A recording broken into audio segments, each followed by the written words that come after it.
Hey guys, this is a response to dsdudes video about his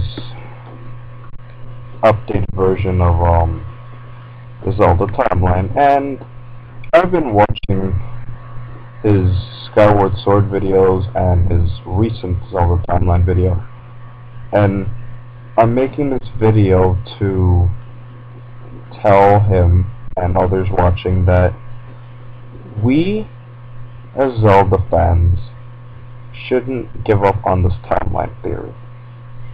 Yes, we understand that this third timeline came out of absolute nowhere.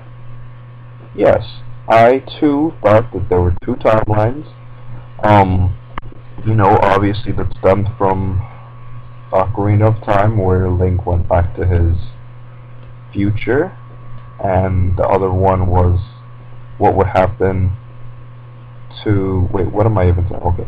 The one where Link went back to live as a child, and then the one where Link left in the future to go back to live as a child. There we go. So that's what I thought were the two timelines. Now, this one where Link is defeated comes out of nowhere. And, I have my own theory for this, and it's a very simple theory. I think Nintendo simply can't get those games correctly. And let's face the facts, we're never going to figure out how Link was defeated in the Ocarina of Time, because last time I checked, the Ocarina of Time is already made. There's no game that could possibly be created to explain that, unless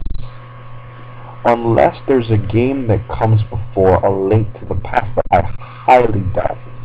But unless the Zelda Corporation or whatever in Japan says we're going to make a game that comes right before A Link to the Past, and wait, but then even then it still wouldn't explain how Link is defeated in Ocarina of Time.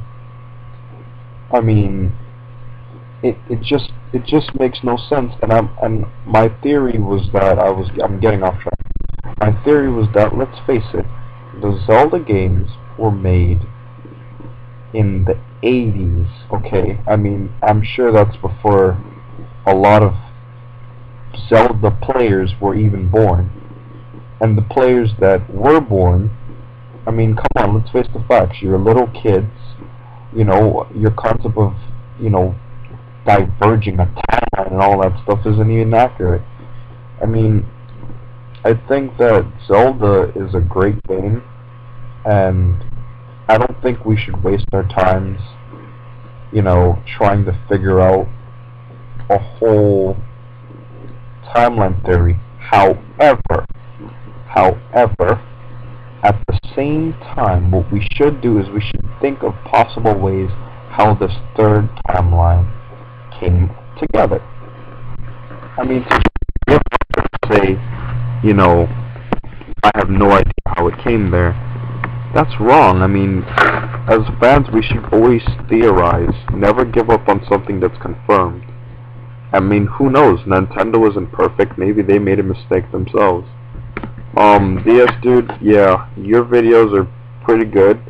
I watch all of your videos about Skyward Sword to, kind of guide myself whenever I get stuck. Because I remember I got stuck in the first temple, because I was looking for those little red diamond, little, what I guess you could call it a switch. I honestly don't know. I honestly don't care. But yeah, those little switches, I was looking all over for one of them, and once of the switches was like in a small box. Once I got past that, the whole dungeon was a piece of cake. But yeah, dude, please make a video response to this.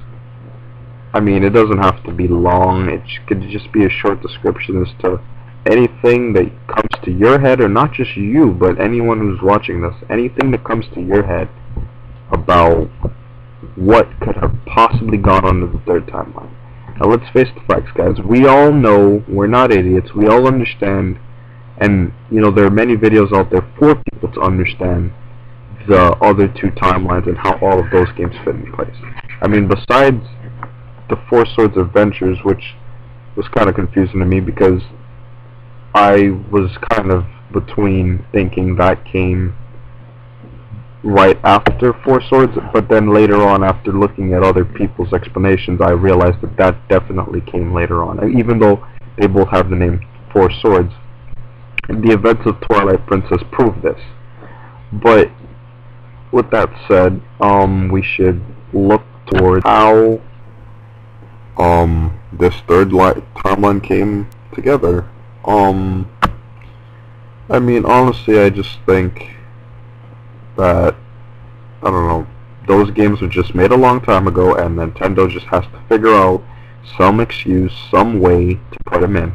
We'll never figure out because there will never be a game to explain it since Ocarina of Time came, and basically that is it. Happy New Year's, people, and have a great morning since I'm outside right now. Goodbye, everyone. Sorry for the bad sounds.